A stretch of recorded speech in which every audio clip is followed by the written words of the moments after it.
लोग हमारा first unit complete हो चुकी है और सेकेंड यूनिट जो शुरू हुई है वो प्रैक्टिकल एग्जाम्पल जो है हमारे बर्नौलीज इक्वेशन के, जो हम लोग ने फर्स्ट यूनिट में पढ़ी थी। याद होगा इक्वेशन ऑफ मोशन पढ़ा था, बाद में बर्नौलीज इक्वेशन पढ़ा था। इसमें बर्नौलीज इक्वेशन जो थी वो ये कह रही थी कि the sum of pressure head, velocity head and potential head is constant। सबको याद है? सबको याद है? Yes sir. हाँ, तो सेकेंड यूनिट जो शुरू हुई है वो फ्लो मीटर से और फ्लो मेजरिंग डिवाइसेस से ही हुई है। और flow measuring devices basically practical examples हैं ये आपके बर्नौलीज इक्वेशन के। तो आज हम जो पढ़ेंगे वो बेसिक 3 मेजरिंग इंस्ट्रूमेंट्स पढ़ेंगे, फ्लो मेजरिंग इंस्ट्रूमेंट या मेजरिंग डिवाइसेस फ्लूइड फ्लो के। तो पहली है वेंचुरी मीटर, दूसरी है ऑरिफिस और तीसरी है पाइटॉट ट्यूब। पहली वाली से शुरू करते हैं, वेंचुरी मीटर से। वेंचुरी मीटर बेसिकली आप लोग को पता ही होगा, एक ऐसी डिवाइस होती है जिसमें एक कन्वर्जिंग और एक डाइवर्जिंग यूनिट होती है, जैसा कि इस फिगर में शो हुआ है।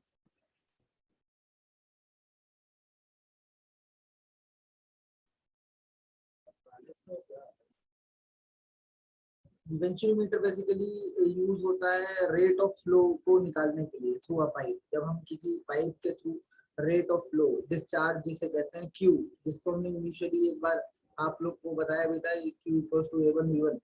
तो रेट ऑफ फ्लो को फ्लूइड को निकालने के लिए हम लोग वेंचुरी मीटर का यूज करते हैं। इसके बेसिकली 3 पार्ट्स होते हैं। एक शॉर्ट कन्वर्जिंग पार्ट, ये है शॉर्ट कन्वर्जिंग पार्ट पहला वाला।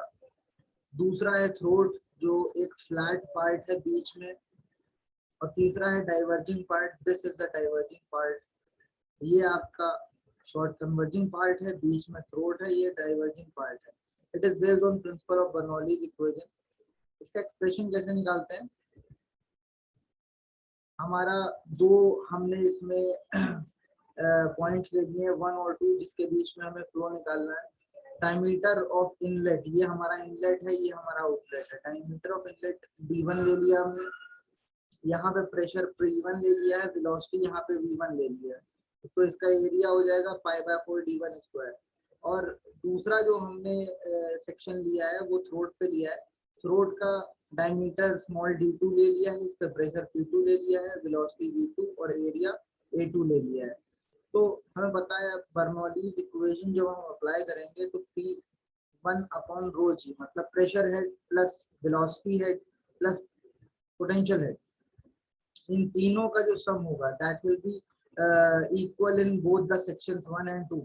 तो P1 upon rho G plus E1 square upon 2G plus Z1 equal to P2 upon rho G plus V2 square upon 2G plus Z2। As pipe is horizontal, क्योंकि pipe हमारा horizontal है तो हमारा Z की value Z1 और Z2 equal होगा। Potential head जो होंगे हमारे वो इक्वल होंगे, तो Z1 Z2 इक्वल हो जाएंगे तो कट जाएंगे। तो P1 upon rho G plus V1 square upon 2G equal to P2 upon rho G plus V2 square upon 2G।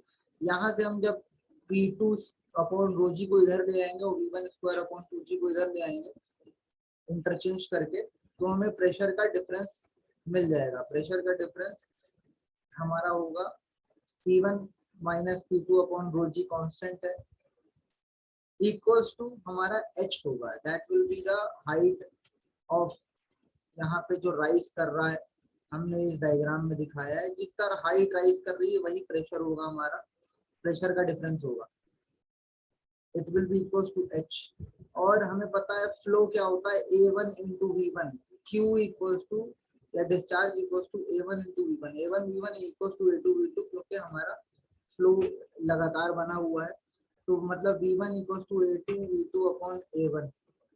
ये वैल्यू को हम उठा के दूसरी साइड पे प्लेस करेंगे V1 की वैल्यू में, तो H equals to V2 square upon 2G, जैसा कि यहाँ लिखा हुआ है, माइनस V1 की जगह पे हम लोग A2 V2 अपॉन A1 रखेंगे।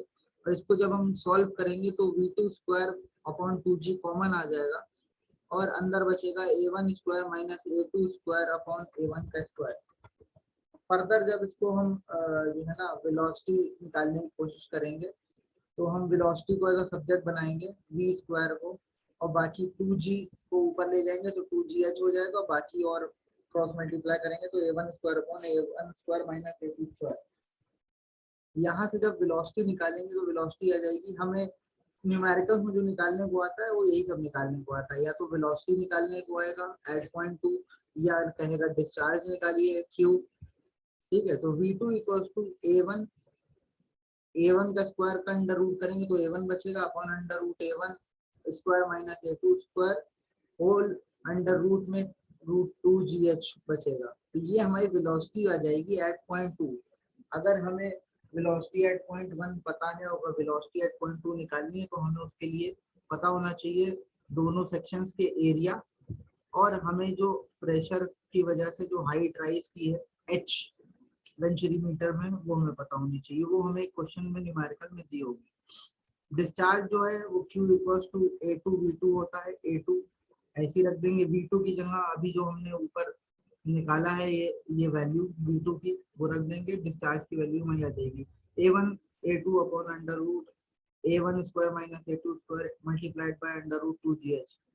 ये जो है वो डिस्चार्ज होगा, ये मगर थ्योरेटिकल डिस्चार्ज होगा, हमें जो लग रहा है मतलब जो हमारे फॉर्मूले से आएगा, मगर एक्चुअल डिस्चार्ज थ्योरेटिकल डिस्चार्ज से थोड़ा सा अलग होता है। उस जगह पे हम लोग एक कोएफिशिएंट ऑफ डिस्चार्ज को मल्टीप्लाई करा देते हैं इसी फॉर्मूले में, तो actual discharge Q actual will be equals to CD coefficient of discharge into यही पूरा फॉर्मूला a1 a2 upon under root a1 square minus a2 square into under root 2gh। अब वैल्यू ऑफ h कैसे कैसे निकाली जा सकती है, given by differential U tube manometer से भी निकाल सकते हैं, अलग अलग तरीके से निकाल सकते हैं। आप में इतना डीप में नहीं है क्योंकि आप लोग बायो के स्टूडेंट्स हैं, आप लोग में बेसिक सी चीजें हैं, आप लोग में h की वैल्यू आप लोग को पहले से दी हुई होगी अगर न्यूमेरिकल्स आएंगे तो।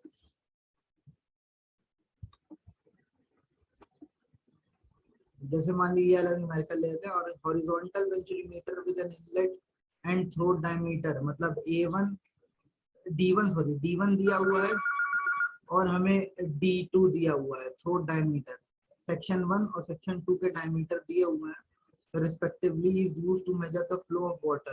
The reading of differential manometer is connected to inlet and outlet throat is 20 centimeter of mercury, मतलब इतना प्रेशर है 20 centimeter of Hg। Determine the rate of flow, discharge क्यों निकालना है। Hello yes sir. हाँ वही सारी है। हाँ सर अभी आ रही है। हाँ, तो इसमें हमें एक्चुअल डिस्चार्ज निकालना होगा, तभी CD की वैल्यू दी हुई है कोएफिशिएंट ऑफ डिस्चार्ज की, तो हमें डिस्चार्ज का फॉर्मूला पता है CD into a1 a2 upon under root a1 square minus a2 square into under root 2gh। हमें यहाँ से जो है ना आपका जो निकालना है वो बेसिकली क्या निकालना है, डिस्चार्ज। तो डिस्चार्ज CD की वैल्यू दी हुई है, a1 a2 हम निकाल लेंगे क्योंकि हमें d1 और d2 दिया हुआ है, तो d1 से हम लोग a1 निकालेंगे, d2 से a2 निकालेंगे, 2gh 2। अब h की वैल्यू कैसे निकाली है, मान लो तुम भाई तुम्हारा जो कि बायो बैकग्राउंड है तुम लोग में इतना डीप नहीं आएगा, तो तुम्हारे जो भी न्यूमेरिकल आएंगे उसमें बेसिक h की वैल्यू दी रहेगी, तो h की वैल्यू 252 दी है, तो इसमें सीधे सीधे फॉर्मूले में तुम बेसिक वैल्यू रखोगे और आंसर तुम्हारा डिस्चार्ज का आ जाएगा। न्यूमेरिकल इसी तरीके के आएंगे, बहुत सिंपल से न्यूमेरिकल आएंगे, कुछ हम अभी न्यूमेरिकल के शीट्स भी आप लोग को भेज देंगे, एक ही टाइप के न्यूमेरिकल ही आएंगे। ये था आपका वेंचुरी मीटर।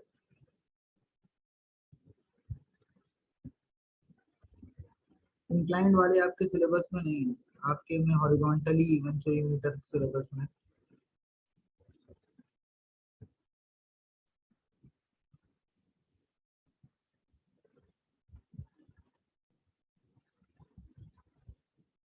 बात करते हैं ओरिफिस मीटर की, दूसरा टाइप जो है जो बर्नौलीज इक्वेशन का दूसरा एप्लीकेशन। बेसिकली ओरिफिस मीटर भी एक टाइप का वेंचुरी मीटर ही है, बस इसमें क्या होता है कि एक ऑरिफिस लगी होती है पाइप के बीच में। वेंचुरीमीटर में क्या होता है, 3 पार्ट होते हैं। पहले पार्ट को हम लोग कन्वर्जिंग पार्ट कहते हैं, दूसरे पार्ट को जो थिन पार्ट होता है उसको थ्रोट कहते हैं, तीसरा डाइवर्जिंग पार्ट होता है। बट हमारे ऑरिफिस मीटर में क्या होता है कि हम सिर्फ एक ऑरिफिस प्लेट लगा देते हैं पाइप के बीच में, जिसकी वजह से एक हमारा इस तरह का एक एलिमेंट बन जाता है जो वेंचुरीमीटर की तरह ही होता है। तो it is a device use for measuring the rate of flow. ये भी रेट ऑफ फ्लो को मेजर करने के लिए ही डिवाइस है। ये चीपर है एज कम्पेयर टू वेंचुरीमीटर, और ये सेम प्रिंसिपल पे वर्क करती है जिसपे वेंचुरीमीटर करता है। It consist of a flat circular plate. इसमें होता क्या है, देखिए डायग्राम बना के हम आपको दिखाते हैं बेसिक्स। कि कोई एक पाइप है, ये कोई एक पाइप है, इसी के बीच में हम लोग एक ऑरिफिस लगा देते हैं। ऑरिफिस के बीच में एक छोटा सा होल होता है। अब यहीं पे जब पाइप से वाटर फ्लो करता है या कुछ फ्लूइड फ्लो करता है तो वो कुछ इस डायरेक्शन में ऐसे ऐसे करेगा। समझ में आ रहा है? समझ में आ रहा है? इसी का जो क्रॉस सेक्शन व्यू बनाया गया है आपके डायग्राम में आगे चल के, ये सॉरी पाइप स्प्रेड होगा।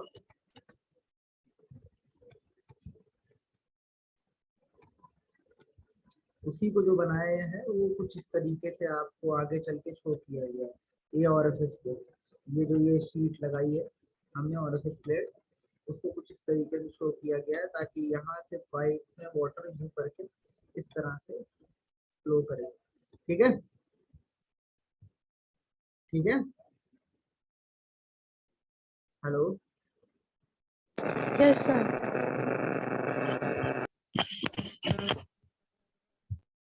ये बेसिकली इसमें भी हम लोग अलग अलग सेक्शन पे डिफरेंशियल मैनोमीटर लगा के जो हाइट है वो निकालते हैं। ऑरिफिस का डायमीटर जनरली 0.5 टाइम्स होता है डायमीटर ऑफ पाइप के। जितना भी डायमीटर ऑफ पाइप होगा उससे जो ऑरिफिस का जो होल है उसका जो डायमीटर होगा वो 0.5 टाइम्स होगा, और ये वैरी करता है 0.4 से 0.8 टाइम्स पाइप के डायमीटर पे। ये बेसिकली डिफरेंशियल मैनोमीटर लगा रखा हमने हाइट एच नापने के लिए। ये भी बेसिकली बर्नौलीज थ्योरम का ही एप्लीकेशन है, मतलब कि sum of pressure head, velocity head and potential head is constant in both the sections. अब यहाँ पे क्या है कि हमारा जो प्रेशर हेड और पोटेंशियल हेड है उन दोनों का डिफरेंस जो होगा वही स्मॉल एच होगा, and that will be the differential head. और जैसे पहले केस में किया था वेलोसिटीज के डिफरेंस को हमने एच के बराबर किया था, वैसे यहाँ पे भी करेंगे। यहाँ पे वेलोसिटी जो होगी सेक्शन 2 में v2 will be equal to under root 2 gh minus, ये माइनस का v1 स्क्वायर है वो उधर जाके प्लस का हो जाएगा, तो v2 equal to under root 2 gh plus v1 square. अब हमने जब बेसिकली जब हम पढ़ रहे थे वेंचुरीमीटर ऊपर, तो उसमें हमने जब डिस्चार्ज निकाल रहे थे तो उसमें एक्चुअल जब डिस्चार्ज निकाल रहे थे तो कोएफिशिएंट ऑफ डिस्चार्ज आ गया था। मगर क्योंकि यहाँ पे एरिया का कॉन्ट्रैक्शन हो रहा है, यहाँ पे जो ऑरिफिस लगा रहे हैं उसमें ऑरिफिस का डायमीटर लगभग आधा है पाइप के डायमीटर से, देयरफॉर यहाँ पे कोएफिशिएंट ऑफ कॉन्ट्रैक्शन आ जाएगा। यहाँ पे जो एरिया ऑफ ऑरिफिस है AO, वहां पे हम लोग कोएफिशिएंट ऑफ कॉन्ट्रैक्शन इंट्रोड्यूस कर देंगे। Coefficient of contraction equals to A2 section 2 के area whole divided by area of orifice. इसी को हम लोग सीसी कहते हैं, कोएफिशिएंट ऑफ कॉन्ट्रैक्शन कहते हैं। और जब हम यहाँ पे डिस्चार्ज निकालेंगे A1 V1 equals to A2 V2, तो हम लोग A2 की जगह पे A0 CC रखेंगे, area of orifice into CC। यहाँ पे हम जब रखेंगे तो हमें ये वैल्यू आएगी, और V2 की वैल्यू उठा के हम यहाँ पे जब प्लेस करेंगे और V1 की वैल्यू प्लेस करेंगे तो हमें, सॉरी V2 की वैल्यू जब निकालनी होगी तो V1 की वैल्यू हम प्लेस करेंगे यहाँ से उठा के ऊपर। तो V2 जो वेलोसिटी एट सेक्शन 2 आ जाएगा वो आ जाएगा under root 2 GH plus A0 square plus CC square plus V2 square upon A1 square. इसके बाद न्यूमेरिकल के लिए आप फॉर्मूला याद कर लीजिएगा, वही काफी रहेगा। तो वेलोसिटी जो हमारी सिंपल आ जाएगी v2 equals to √2gh whole divided by √1 minus a nought upon a1 का होल स्क्वायर इनटू cc।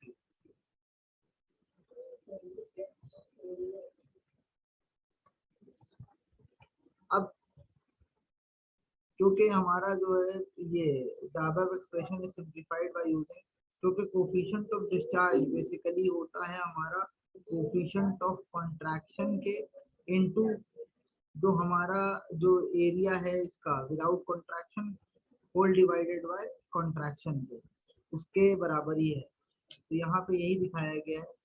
आपको इतना डीप में पढ़ने की जरूरत नहीं है, आप सिर्फ फॉर्मूलेज पढ़िए। फाइनल फॉर्मूला जो है वो आपका डिस्चार्ज का क्यू का वो है coefficient of discharge into a nought a1 √2gh whole divided by √a1 square minus a nought का स्क्वायर। तो ये बेसिकली आपका ये डिस्चार्ज है for the case of orifice meter. आपने भी ऊपर वेंचुरी मीटर के केस में पढ़ा था। वेंचुरी मीटर के केस में जब अभी पढ़ रहे थे ऊपर, तो आपने डिस्चार्ज का फॉर्मूला ये पढ़ा था। यहाँ पे देखिए Q equals to CD A1 A2 whole divided by A1 square minus A2 square into √2gh। ये आपका for the case of venturi meter था। मगर ऑरिफिस मीटर के केस में जो आपका डिस्चार्ज आ रहा है वो आपका ये आ रहा है CD into A nought A1 √2gh whole divided by A1 square minus A nought का स्क्वायर। यहाँ पे हमें ऑरिफिस कंसीडर करना था, किसी भी ऑरिफिस के लिए जो उसका एरिया है वो A नॉट है। सेम जिस तरह से न्यूमेरिकल वेंचुरी मीटर के होंगे वैसे ही न्यूमेरिकल ऑरिफिस मीटर के होंगे। हमें डिस्चार्ज डेप्थ भी निकालना पड़ेगा, तो सीधे सीधे फॉर्मूला हमें डिस्चार्ज कर देना पड़ेगा और ऑरिफिस मीटर के ही डिटेल्स हमें रखनी पड़ेगी। तीसरा जो हमारा जो मेजरिंग फ्लो मेजरिंग डिवाइस है वो पाइटॉट ट्यूब है। पाइटॉट ट्यूब कुछ नहीं होता है, एक सिंपल बेंड ट्यूब होता है जिसको हम फ्लो पे डायरेक्टली रख देते हैं और पाइप में जाके हाइट तक एक फ्लूइड राइज कर जाता है। सिंपली एक फ्लोइंग पाइप में फ्लूइड फ्लोइंग पाइप के बीच में ये एक बेंड पाइप रख देते हैं जिसमें फ्लूइड अंदर जाके राइज कर जाता है, इसी को पाइटॉट ट्यूब कहते हैं। This is the device used for measuring velocity of flow at any point of a pipe और अ चैनल। चैनल कहते हैं जब हमारा ओपन पाइप होता है, ऊपर से खुला होता है, ओपन टू एटमॉस्फेयर होता है, तो चैनल कहते हैं। It is based on the principle of that if the velocity of flow at a point becomes zero, the pressure there is increased due to conversion of kinetic energy into pressure energy। मतलब जो भी kinetic energy होगी flow की fluid के वो convert हो जाएगी उस पॉइंट पे प्रेशर एनर्जी में, उसी से हम लोग सीधे सीधे प्रेशर निकाल देंगे। ये भी बर्नौलीज का एप्लीकेशन है और यहाँ पे क्योंकि हमें पता है हाइट सेम है 0.1 की और 0.2 की, तो मतलब Z1 इक्वल्स टू Z2 होगा और Z1 Z2 कट जाएगा। P1 अपॉन रो जी जो होगा वो प्रेशर हेड होगा 0.1 पे, और P2 अपॉन रो जी जो होगा वो बेसिकली जब पाइप में राइज कर जाएगा फ्लूइड तब का होगा। तो P2 upon rho g equals to small h plus capital H होगा। यही उठा के हम फॉर्मूला यहाँ पे रख देंगे। V2 हमारा 0 होगा क्योंकि हमारा जैसे ही फ्लूइड पाइटॉट ट्यूब के अंदर जा रहा है वैसे ही उसमें वेलोसिटी 0 हो जा रही है और पूरी एनर्जी कन्वर्ट हुए जा रही है प्रेशर में। Therefore V2 will be equals to 0। तो हमारा जब यही सारी वैल्यू का बर्नौलीज इक्वेशन में सब्स्टिट्यूट करेंगे तो HV plus V1 square upon 2G equals to small h plus h, यहाँ पे कैपिटल H कैंसिल हो जाएगा, H की वैल्यू हमारी निकल आएगी H equals to V1 square upon 2G, और यहीं से हम V1 की वैल्यू निकाल लेंगे V1 इक्वल्स टू √2GH। सबसे सिंपलेस्ट जो type of flow measuring device है वो पाइटॉट ट्यूब ही है। इसमें देख रहे हैं आप लोग सीधे सीधे V1 की वैल्यू √2GH के बराबर है, इसमें कोफिशिएंट ऑफ वेलोसिटी साथ में मल्टीप्लाई कर देते हैं एक्चुअल वेलोसिटी को निकालने के लिए। जैसे उन दोनों में कोफिशिएंट ऑफ डिस्चार्ज और कोफिशिएंट ऑफ कॉन्ट्रैक्शन मल्टीप्लाई किया था, इसमें कोफिशिएंट ऑफ वेलोसिटी मल्टीप्लाई कर रहे हैं, तो v1 actual equals to cv √2gh। आज के लिए बस हम यहीं पर रोकेंगे। हमने 3 टाइप की डिवाइसेस आज